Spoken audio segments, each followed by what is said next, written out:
Line ಎಕ್ಸ್‌ಪ್ರೆಸ್‌ಗೆ ಸ್ವಾಗತ. ನಾನು ಲಾವಣ್ಯ. ರಾಜಕೀಯ ಸಲಹಾ ಸಂಸ್ಥೆ ಐಪ್ಯಾಕ್ ಮೇಲೆ ಇಡಿ ದಾಳಿ ಪ್ರಕರಣಕ್ಕೆ ಸಂಬಂಧಿಸಿದಂತೆ ಪಶ್ಚಿಮ ಬಂಗಾಳ ಸಿಎಂ ಮಮತಾ ಬ್ಯಾನರ್ಜಿಗೆ ತೀವ್ರ ಹಿನ್ನಡೆಯಾಗಿದೆ.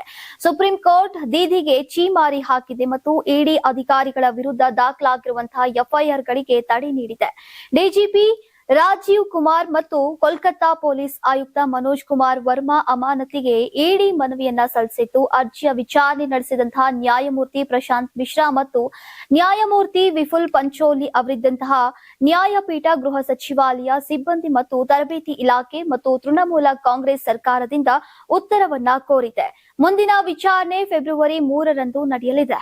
ಮಹಾರಾಷ್ಟ್ರ ರಾಜ್ಯದಾದ್ಯಂತ 29 ಮಹಾನಗರ ಪಾಲಿಕೆಗಳಿಗೆ ಇಂದು ಮತದಾನ ನಡೆಸಲಾಯಿತು. ಒಟ್ಟು 893 ವಾರ್ಡ್ಗಳ 2869 ಸ್ಥಾನಗಳಿಗೆ ಬೆಳಗ್ಗೆ 7:30ಕ್ಕೆ ಬಿಗಿ ಭದ್ರತೆಯ ನಡುವೆ ಮತದಾನ ಪ್ರಾರಂಭವಾಯಿತು.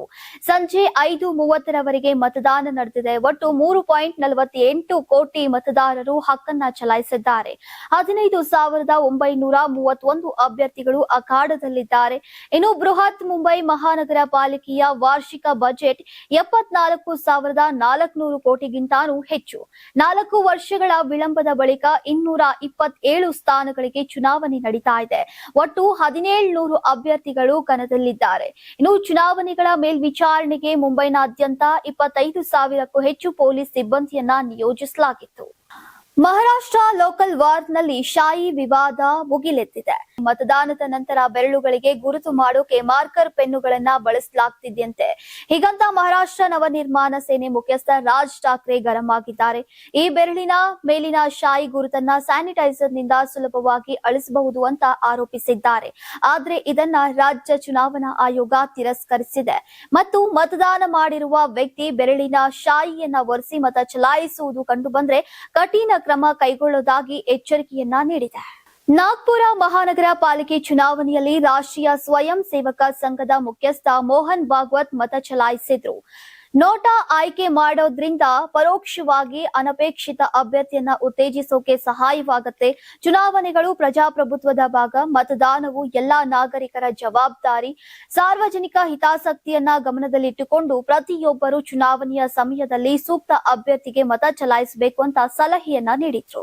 ಮಕರ ಸಂಕ್ರಾಂತಿಯ ಶುಭ ಸಂದರ್ಭದಲ್ಲಿ ಪ್ರಧಾನಿ ನರೇಂದ್ರ ಮೋದಿ ತಮ್ಮ ನಿವಾಸದಲ್ಲಿ ಪುಂಗನೂರು ತಳಿಯ ಹಸುವಿನ ಕರುಗಳಿಗೆ ಹುಲ್ಲು ತಿನ್ನಿಸಿದ್ದಾರೆ. ಮನೆಯ ಹೊರಗಿನ ಆವರಣದಲ್ಲಿರುವಂತಹ ಹುಲ್ಲು ಹಾಸಿನ ಮೇಲೆ ನಿಂತು ಸಂಪ್ರದಾಯದಂತೆ ಬಟ್ಟೆಯಿಂದ ಅಲಂಕಾರಗೊಂಡಿದ್ದಂತಹ ಕರುಗಳಿಗೆ ಮೇವನ್ನ ತಿನ್ನಿಸಿದ್ದಾರೆ. ಈ ವಿಡಿಯೋವನ್ನ ಪ್ರಧಾನಿ ಖಾತೆಯಿಂದ ಅಪ್ಲೋಡ್ ಮಾಡಲಾಗಿದೆ. ಈ ಪುಂಗನೂರು ತಳಿಯ ವಿಶೇಷ ಏನಂದ್ರೆ ಆಂಧ್ರ ಪ್ರದೇಶದ ಚಿತ್ತೂರು ಜಿಲ್ಲೆಯ ಪುಂಗನೂರಿನಲ್ಲಿ ವಿಶ್ವದ ಅತ್ಯಂತ ಚಿಕ್ಕ ಹಸು ತಳಿ ಇದು ಮತ್ತು 2.5 ಅಡಿ ಎತ್ತರ ಮತ್ತು ಸಾಧಾರಣ ಎತ್ತರ, 115ರಿಂದ 200 ಕೆಜಿ ತೂಕವನ್ನ ಹೊಂದಿರುತ್ತೆ. ಅಗಲವಾದ ಹನೆ, ಸಣ್ಣ ಕಾಲುಗಳು ಹೊಂದಿರುವುದು ಈ ಹಸುಗಳ ವಿಶೇಷ. ದಟ್ಟ ಹಾಲನ್ನ ನೀಡೋದ್ರಿಂದ ಬೆನ್ನಿಯ ಪ್ರಮಾಣ ಹೆಚ್ಚುತ್ತೆ.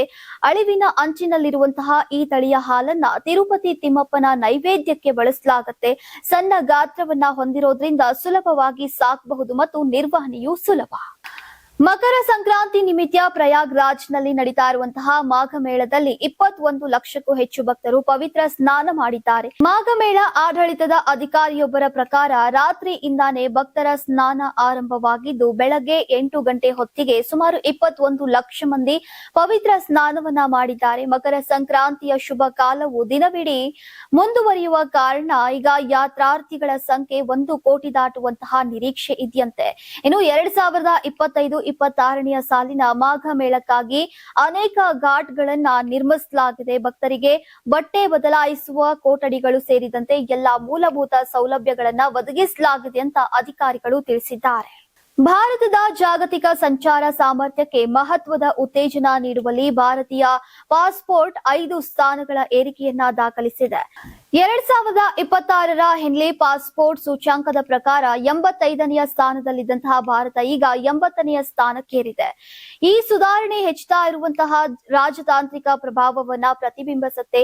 ಭಾರತೀಯ ನಾಗರಿಕರಿಗೆ 55 ದೇಶಗಳಿಗೆ ವೀಸಾ ರಹಿತ ಅಥವಾ ವೀಸಾ ಆನ್ ಅರೈವಲ್ ಮೂಲಕ ಈಗ ಪ್ರಯಾಣ ಮಾಡುವಂತಹ ಅವಕಾಶವನ್ನ ಒದಗಿಸುತ್ತೆ.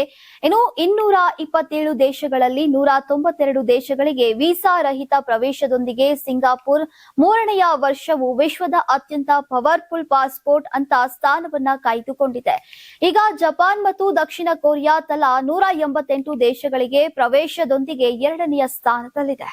ವೇಗವಾಗಿ ಹಣ ಸಂಪಾದಿಸುವ ಭರದಲ್ಲಿ 22 ವರ್ಷದ ಯುವಕ ಪೊಲೀಸರ ಅತಿಥಿಯಾಗಿದ್ದಾನೆ. ಬೃಹತ್ ಸೈಬರ್ ಅಪರಾಧ ಕಾರ್ಯಾಚರಣೆ ವೇಳೆ ಈ ಘಟನೆ ಬೆಳಕಿಗೆ ಬಂದಿದೆ. ಆನ್ಲೈನ್ ವಂಚನೆಗಳ ಮೂಲಕ ಕದ್ದ ಹಣವನ್ನ ಸ್ಥಳಾಂತರಿಸೋಕೆ ಸಾವಿರಾರು ಬ್ಯಾಂಕ್ ಖಾತೆಗಳನ್ನ ಬಳಸ್ತಾ ಇದ್ದ. ಇದೇ ಆರೋಪದ ಮೇಲೆ ಮೊಹಮ್ಮದ್ ಉಜೈಫ್ ಮತ್ತು ಅವನ ತಾಯಿ ಸಬಾನಾ ಅಬ್ದುಲ್ ಬಾರಿಯನ್ನ ಈಗ ಬಂಧಿಸಿದ್ದಾರೆ. ಇನ್ನು ದುಬೈ ಮೂಲದ ಭಾರತೀಯ ವ್ಯಕ್ತಿ ಪ್ರೇಮ್ ತನೇಜಾ ಜೊತೆ ಹಣ ಸಾಗಾಣೆ ವಹಿವಾಟುಗಳನ್ನ ಹೊಂದಿದ್ದನಂತೆ. ಪ್ರೇಮ್ ತನೇಜಾನನ್ನ 2013ರ IPL ಸ್ಪಾಟ್ ಫಿಕ್ಸಿಂಗ್ ಪ್ರಕರಣದಲ್ಲಿ ಬಂಧಿಸಲಾಗಿತ್ತು. ಈ ವ್ಯವಹಾರ ಮಾಡೋಕೆ ಉಜೈಫ್ ತಾಯಿ ಜೊತೆಗೆ ಪ್ರಯಾಣವನ್ನ ಬೆಳೆಸಿದ್ದ. ಇನ್ನು ಈ ಜಾಲದ ಮುಂದುವರಿದ ಭಾಗವಾಗಿ ಸರ್ಕಾರಿ ಆಸ್ಪತ್ರೆಗಳು ಮತ್ತು ಕಾಲೇಜುಗಳಿಗೆ ಭೇಟಿ ನೀಡಿ ಅಲ್ಲಿನ ಜನರನ್ನ ಹಾಗೂ ವಿದ್ಯಾರ್ಥಿಗಳನ್ನ 2,000 ರೂಪಾಯಿ ಹಾಗೂ 5,000 ರೂಪಾಯಿಗಳ ಖಾತೆಯನ್ನ ತೆರೆಯುವಂತೆ ಒತ್ತಾಯಿಸ್ತಾ ಇದ್ರು. ಹಲವು ವಿದ್ಯಾರ್ಥಿಗಳು ಹಾಗೂ ಜನರು ಮೋಸದ ಜಾಲಕ್ಕೆ ಬಿದ್ದು ತಮ್ಮ ಆಧಾರ್ ಕಾರ್ಡ್, ಪಾನ್ ಕಾರ್ಡ್ ಈ ತರ ದಾಖಲೆಗಳನ್ನ ನೀಡಿದ್ದಾರೆ. ಬಳಿಕ ಬ್ಯಾಂಕ್ ಖಾತೆಗಳನ್ನ ಹ್ಯಾಕ್ ಮಾಡಿ ಹಣವನ್ನ ಕಬಳಿಸ್ತಾ ಇದ್ರು. ಇದುವರೆಗೆ 4,200 ಬ್ಯಾಂಕ್ ಖಾತೆಗಳ ಮೂಲಕ 24 ಕೋಟಿ ರೂಪಾಯಿಗಳಿಗೂ ಹೆಚ್ಚು ಹಣವನ್ನ ವಂಚಿಸಿದ್ದಾರೆ. ಉತ್ತರ ದೆಹಲಿಯಲ್ಲಿ ಲಾರೆನ್ಸ್ ಬಿಷ್ಣೋಯ್ ಗ್ಯಾಂಗ್ನ 2 ಶಾರ್ಪ್ ಶೂಟರ್ ಅನ್ನ ಪೊಲೀಸರು ಬಂಧಿಸಿದ್ದಾರೆ. ಈ ವೇಳೆ ಆರೋಪಿಗಳು ಹಾಗೂ ಪೊಲೀಸರ ನಡುವೆ ಗುಂಡಿನ ಚಕಮಕಿ ನಡೆದಿದೆ. ಓರ್ವ ಶೂಟರ್ ಕಾಲಿಗೆ ಗುಂಡು ತಗುಲಿದೆ. ಕಾನ್ಸ್ಟೇಬಲ್ ಒಬ್ಬರ ಬುಲೆಟ್ ಪ್ರೂಫ್ ಜಾಕೆಟ್ಗೂ ಕೂಡ ಈಗ ಗುಂಡು ತಗುಲಿದೆ. ಇತ್ತೀಚೆಗೆ ದೆಹಲಿಯ ಹೊರವಲಯದ ಜಿಮ್ನಲ್ಲಿ ನಡೆದಂತಹ ಗುಂಡಿನ ದಾಳಿ ಮತ್ತು ಪೂರ್ವ ದೆಹಲಿಯ ವಿನೋದ್ ನಗರದಲ್ಲಿ ನಡೆದಂತಹ ದಾಳಿಯಲ್ಲಿ ಈ ಇಬ್ಬರು ಭಾಗಿಯಾಗಿದ್ರು. ಅಲ್ಲಿ ಹಣ ವಸೂಲಿ ಮಾಡೋಕೆ ಇಬ್ಬರು ಗುಂಡಿನ ದಾಳಿಯನ್ನ ಮಾಡಿದ್ರು. ಖಚಿತ ಮಾಹಿತಿಯ ಮೇಲೆ ಕಾರ್ಯಾಚರಣೆಗೆ ಇಳಿದಂತಹ ಪೊಲೀಸರ ಕೈಯಲ್ಲಿ ಲಾಕ್ ಆಗಿದ್ದಾರೆ. ಬಂಧಿತರಿಂದ 2 ಪಿಸ್ತೂಲ್ಗಳು ಮತ್ತು ಜೀವಂತ ಕಾರ್ಟ್ರಿಡ್ಜ್ಗಳನ್ನ ವಶಪಡಿಸಿಕೊಳ್ಳಲಾಗಿದೆ. ಕೇರಳದ ಕೊಲ್ಲಂನಲ್ಲಿರುವಂತಹ ಭಾರತೀಯ ಕ್ರೀಡಾ ಪ್ರಾಧಿಕಾರದ ಹಾಸ್ಟೆಲ್ನ ಕೋಣೆಯಲ್ಲಿ 2 ಕ್ರೀಡಾ ಪ್ರಶಿಕ್ಷಣಾರ್ಥಿಗಳು ನೇಣು ಬಿಗಿದ ಸ್ಥಿತಿಯಲ್ಲಿ ಪತ್ತೆಯಾಗಿದ್ದಾರೆ. 17 ಮತ್ತು 15 ವರ್ಷ ವಯಸ್ಸಿನ 2 ಹುಡುಗಿಯರು ಕೋಯಿಕೋಡ್ ಮತ್ತು ತಿರುವನಂತಪುರಂ ನಿವಾಸಿಗಳಾಗಿದ್ರು. ಬೆಳಗ್ಗೆ 5 ಗಂಟೆ ಸುಮಾರಿಗೆ ಕೋಣೆಯಲ್ಲಿ ಶವವಾಗಿ ಪತ್ತೆಯಾಗಿದ್ದಾರೆ. ಬೆಳಗಿನ ತರಬೇತಿ ಇಬ್ಬರು ಗೈರಾಗಿದ್ರು. ಹೀಗಾಗಿ ಇತರೆಯ ವಿದ್ಯಾರ್ಥಿಗಳು ರೂಮ್ನ ಬಳಿ ಬಂದಿದ್ದಾರೆ. ಪದೇ ಪದೇ ಬಾಗಿಲು ತಟ್ಟಿದ್ರು ಕೂಡ ಉತ್ತರಿಸದಿದ್ದಾಗ ಹಾಸ್ಟೆಲ್ ಅಧಿಕಾರಿಗಳು ಬಾಗಿಲು ಒಡೆದಿದ್ರು.